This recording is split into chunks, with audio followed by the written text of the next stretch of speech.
Mega nine TV.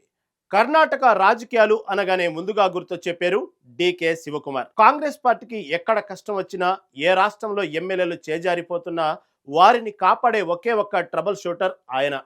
కేవలం కర్ణాటకలోనే కాదు, దేశవ్యాప్తంగా కాంగ్రెస్ హైకమాండ్కు అత్యంత నమ్మకస్తుడైన నాయకుడు డీకే.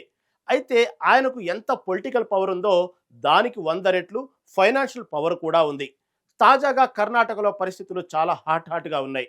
సీఎం సిద్ధరామయ్య తన పదవికి రాజీనామా చేశారు. దీంతో ప్రస్తుత deputy CM senior Congress leader DK Shivakumar సీఎంగా ప్రమాణ స్వీకారం చేయనున్నారు. 2026 జూన్ 1వ తేదీన ఆయన ప్రమాణ స్వీకారం ఉంటుందని సమాచారం.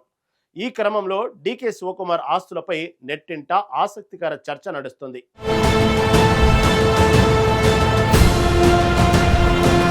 1980లో రాజకీయాల్లోకి వచ్చారు డీకే శివకుమార్. 1989లో మొదటిసారిగా కర్ణాటక అసెంబ్లీలో ఎమ్మెల్యేగా అడుగుపెట్టారు. కనకపుర నియోజకవర్గానికి ప్రాతినిధ్యం వహిస్తున్న శివకుమార్ గత కాంగ్రెస్ ప్రభుత్వ హయాంలో ఎన్నో కీలకమైన మంత్రి పదవులను చేపట్టారు.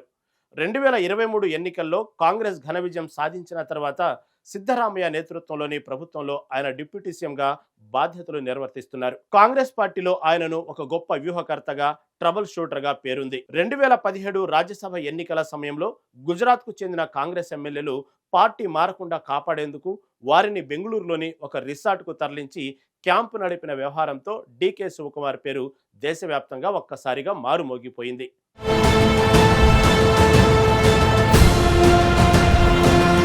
ఇక భారత రాజకీయాల్లో అత్యంత ధనవంతులైన నాయకుల లిస్టులో ఖచ్చితంగా ముందు వరుసలో ఉండే పేరు సీఎం డీకే శివకుమార్. సాధారణంగా పొలిటీషియన్స్ తమ ఆస్తుల వివరాలను బయటకు చెప్పడానికి కాస్త వెనుకాడుతుంటారు. కానీ డీకే శివకుమార్ మాత్రం తన ఎన్నికల అఫిడవిట్లో సమర్పించిన ఆస్తుల వివరాలు చూస్తే ఎవరికైనా కళ్ళు బైర్లు కమ్మడం ఖాయం. ఒక సాధారణ రైతు కుటుంబం నుంచి వచ్చి గ్రానైట్ వ్యాపారం, రియల్ ఎస్టేట్ సామ్రాజ్యం ద్వారా ఏకంగా 1400 కోట్ల రూపాయలకు పైగా ఆస్తులను ఆయన సంపాదించారు. కేవలం ఆస్తులే కాదు, ఆయన పేరిట ఉన్న అప్పులు ఎన్నో వందల కోట్లు ఉంటుంది. ఈ ఆస్తుల వెనుక ఆయన ఎదుర్కొంటున్న ఐటీ, ఈడీ కేసులున్నాయి. డీకే శివకుమార్ స్వయంగా కోర్టుకు సమర్పించిన లీగల్ అఫిడవిట్ ఆధారంగా ఆయన ఆర్థిక సామ్రాజ్యం వెనుక ఎవరు ఊహించని ఎన్నో నిజాలు దాగున్నాయి.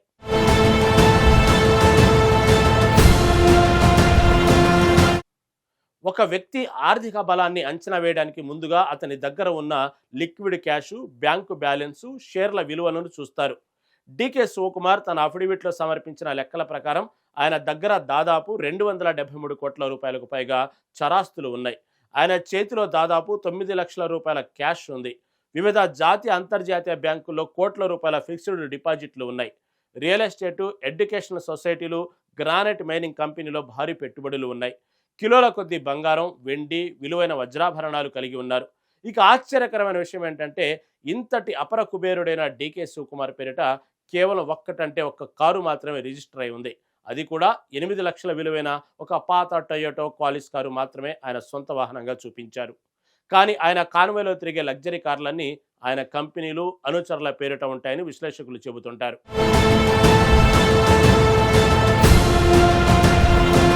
డీకే శివకుమార్ అసలైన పవర్ ఆయనకున్న భూములు, కమర్షియల్ బిల్డింగులు.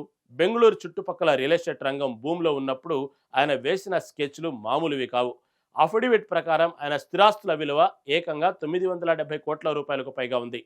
బెంగళూరులోని అత్యంత ఖరీదైన సదాశివ నగర్, రాజాజీ నగర్, కనకపుర రోడ్ వంటి ప్రైమ్ లొకేషన్లలో ఆయనకు 100 ఎకరాల భూములు, బహుళ అంతస్తుల వాణిజ్య సముదాయాలు ఉన్నాయి. అంతేకాదు, దేశ రాజధాని న్యూఢిల్లీలోని ల్యూటియన్స్ జోన్ పరిసరాల్లో కూడా ఆయనకు విలాసవంతమైన భవనాలు ఉన్నాయి.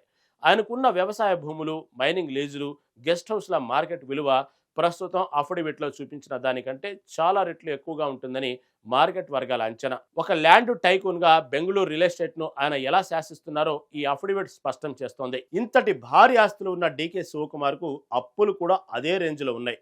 అవును, మీరు విన్నది నిజమే.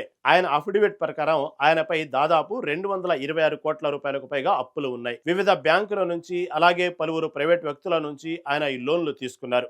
వ్యాపార విస్తరణ కోసం ఈ భారీ రుణాలు వాడుతున్నట్లు ఆయన పేరు తెలిపారు. అయితే ఈ భారీ ఆర్థిక సామ్రాజ్యమే ఆయనకు రాజకీయంగా పెద్ద ముళ్ల కిరీటంగా మారింది. 2017లో గుజరాత్ కాంగ్రెస్ ఎమ్మెల్యేలకు ఆయన బెంగళూరు రిసార్టులో ఆశ్రమించినప్పటి నుంచి కేంద్ర దర్యాప్తు సంస్థలు ఆయనపై కన్నేశాయి. ఆయన ఇళ్లు, ఆఫీసులపై జరిగిన ఐటీ దాడుల్లో కోట్లాది రూపాయల అక్రమ సొమ్ము దొరికిందని ఆరోపణలు వచ్చాయి. ప్రస్తుతం ఆయనపై సిబిఐ, ఈడీ కేసులు కోర్టు పరిధిలో ఉన్నాయి. తనపై ఉన్న కేసుల వివరాలన్నింటినీ ఆయన చట్టబద్ధంగా అఫిడవిట్ లో డిక్లేర్ చేశారు. ఆస్తులు, కేసులు, వివాదాలు ఎన్ని ఉన్నా సరే డీకే శివకుమార్ తన ఆర్థిక బలాన్ని, అంగబలాన్ని కాంగ్రెస్ పార్టీని గెలిపించడానికి ఒక బ్రహ్మాస్త్రంలా వాడుతుంటారు. అందుకే ఆయన్ని కాంగ్రెస్ హైకమాండ్ ఎప్పటికీ వదులుకోలేదు. ఈ ఆస్తుల వివరాలు చూస్తే ఆయన కేవలం ఒక పొలిటీషియన్ మాత్రమే కాదు, ఒక పక్కా బిజినెస్ మైండ్ ఉన్న కమర్షియల్ కింగ్ అని అర్థమవుతోంది.